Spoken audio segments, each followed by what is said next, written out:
Okay guys, welcome back to the channel. So this week we're segueing away from our bracket. We've been doing so much of that recently. Yeah. It's kind of been a lot of that, which we've loved. But fun. We're back to our reviews. So we've got a niche product to review with you guys this week. We've got the Epon 305. So along the line of the Miura sort of niche products coming out of Japan, some of the best kind of tightest tolerances in the industry, Matty. That's really what Endo products. So Epon are the in-house line by Endo, which is still I think considered the #1 forging house in the world. Right. So they're kind of well known across some other brands that they have done work for, but this is their actual brand. Yeah. They do some sort of, I guess you'd call it sort of private label stuff for some other brands. Right. Not to mention any kind of names, but there's some companies, some bigger name companies who use them for their tour line product. To get stuff spec'd exactly the way they want. To get exactly what it is. And that's exactly what I found. So I built up this kind of test iron on the weekend, Matty, and you know, the tolerances on them are so tight when it comes to the head weight. Yep. So it's such a pure product to build with. There's no tip weights, there's no sort of tungsten powder and any of those club builder tricks you need to add in there to get swing weights where you need them and that sort of stuff. And what that leads to is it leads to performance, it leads to energy transfer, feel, consistency, all that sort of stuff. So when you're building a product, it's just a very easy, simple build. You're actually making the builder's life a lot easier by doing that. So just quickly, for people that aren't totally familiar with how that works, A wedge through to 4-iron or 5-iron we have.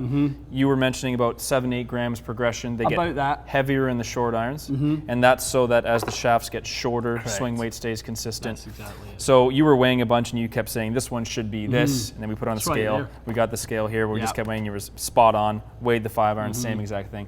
So the builder's not having to mess around and give you kind of like a MacGyver build where the CG's moved around into the shafts. So you're playing the club exactly as it should be. That's right, and you know, the CG location is where you would expect it to be at that point. So you're not moving weight inside where you go, okay, maybe the CG is a little heel side now because we're adding some tip weights and that sort of stuff. I mean, the 305 line, which is the line we're going to hit today, it's a kind of mid-sized cavity, relatively wide sole, but exceptionally thin top line. I was going to say, the top line is very, very thin relative to the rest of the shape. That's the unique thing about the 305. So the connoisseurs, the real techie gearheads that watch the channel, they'll have heard of the Epon line, but a lot of you who are watching this might be the first time that you've heard of the Epon line. So sort of legendary club designer Jeff Sheets has been a part of the Epon family for a long, long time.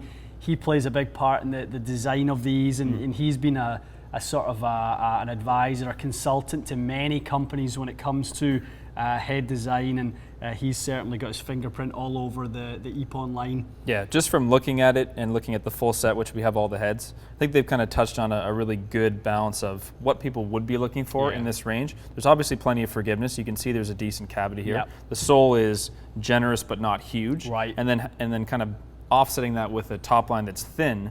I think people will feel like they're playing a traditional iron, but they'll also know they have some forgiveness there. I see a lot of people thinking, well, this is like exactly what I would like to have. There's really no trade-offs there. That's exactly what this iron is. And you know, obviously in today's day and age where so many irons of this kind of size and in this kind of area of the market, the lofts are getting stronger and stronger. These aren't particularly strong.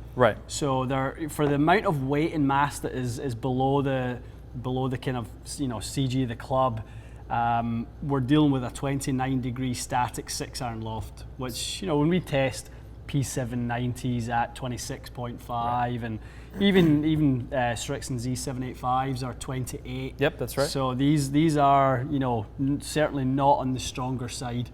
So relying really on the mass, on that mass to create a little bit more ball speed and performance. So it'll be interesting to see what your ball speed numbers are relative to your own irons. Yeah, because for me, when it comes to this type of iron, this you know, although for me it's got a fraction more offset than I like to see, it's kind of what I need, because the heavier head weight should produce good ball speed, but the kind of lean towards traditional loft should produce a little bit of spin for me. Spin and height. You know, I'm a mid 4000s guy, like 45, 4600 generally when with my spin rates on a 6-iron, quite low. I'd like to see that around the sort of 5,000, maybe 5,100.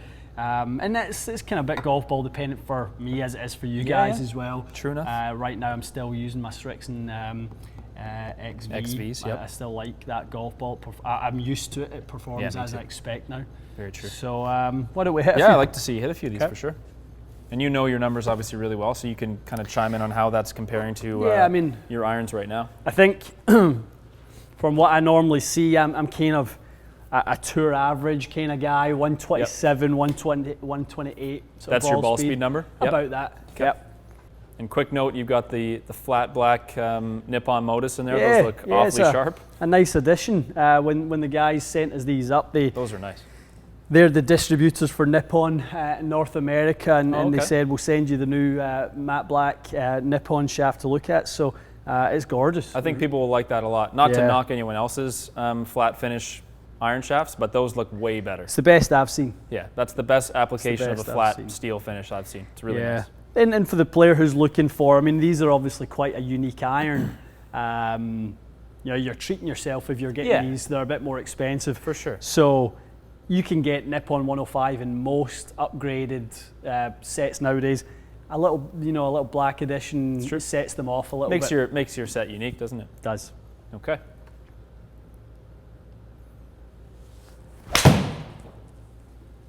That sounded super flush. Yeah, that was nice. Ooh, right out of the gate. It wasn't quite as good, a bit of a miss, but not much of a penalty on it, Matty. Flying the full distance. Was that a little thin? It was a little heely, a little thin. Okay.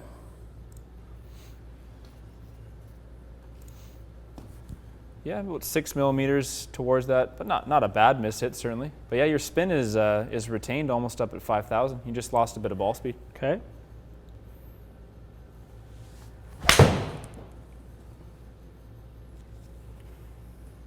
Nice shape to that. It's got a little shape to it, hasn't it? Yeah. So you would expect to turn them over a bit based on having a bit more offset? Yeah, based on the offset I see, and obviously for me the 105 is a little bit light, but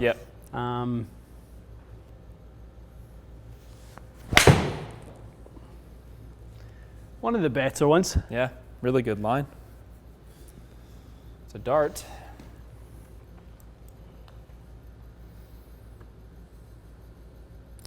This is a nice set of sticks, Matty. Yeah, really nice. Yeah, it's interesting that your spin has kind of been in the 5,000. It's higher than I see you usually. And your ball speed looks like you're 1 or 2 faster. Kind of a nice subtle little pickup on what you're used to.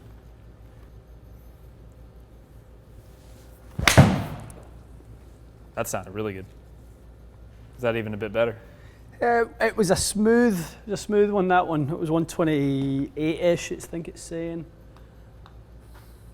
Yeah, 128.4. I mean, your strike pattern is very consistent. It's quite consistent with it, yeah. You're delivering your strikes very, very nicely.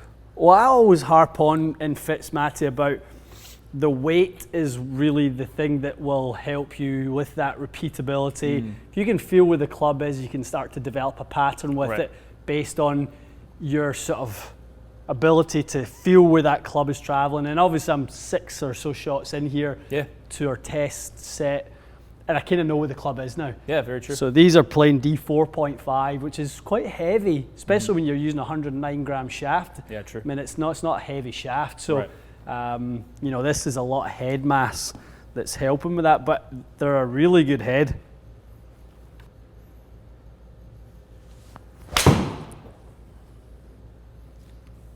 Yeah, these are sounding quite crisp, aren't they? Really good. Yeah. No, they sound like you're kind of striking blades back there, but you got a bit of that forgiveness on your side. That's quick. So there's 130. Yeah. Swung maybe a fraction a little faster, quicker. Yeah, no, I'm enjoying the feel of the weight, to be honest, and these feel awfully good. Let's see if there's too much offset to shape one a little bit the other way. You try to hit a little bit of a fade. Yeah.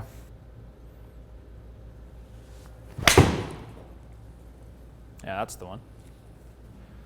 That would be nice. Yeah, got the ball spinning a little right. It's perfect. It kicked the spin up a little bit as well, which is good. That's when you want to land one a little soft. Yeah. Yeah, you've got those firm greens. Yeah, there's your 5,300 or so. Yeah, none of your strikes up. So that was your most left, let's call it. Right. And that last one was your most towards it. You've been within 5 millimeters the whole time, which is crazy. That's really, really good. You delivered that a little more neutral, and there's neutral. a fade. Just play on the feel of the face a little bit. That's nice. Good set of irons. They really are. They're very, very solid. Yeah, those are.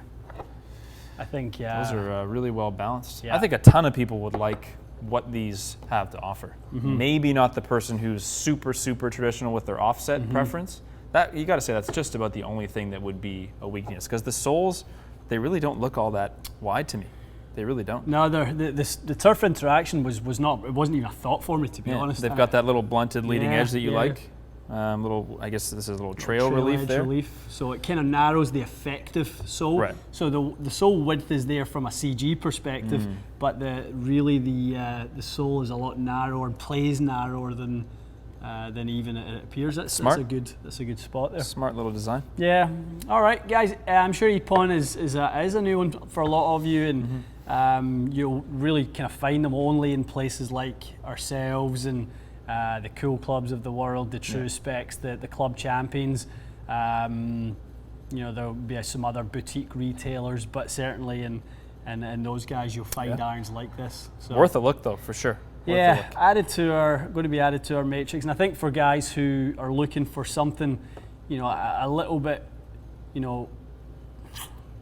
more unique. Yeah, something that's you call it off-brand, but it's niche brand really. It's just very sort of specific, kind of the way it's been made and the tolerances of it. Not that you're not going to get good tolerances from, I guess, the build of another club, but not in the same way. Not in the same way. Not in such a pure, balanced. Yeah. From manufacturing to begin with. Right? They're exactly as intended. So it's not like you're having to then go in and sort of help the process to get them to be a balanced golf club. Very good. Very impressed. Awesome. Yeah, no, I think you had those great job to Epon on those. Okay. Lots more to come. Lots of good stuff going on. All right. Absolutely. Stay tuned, guys. We'll see you again soon.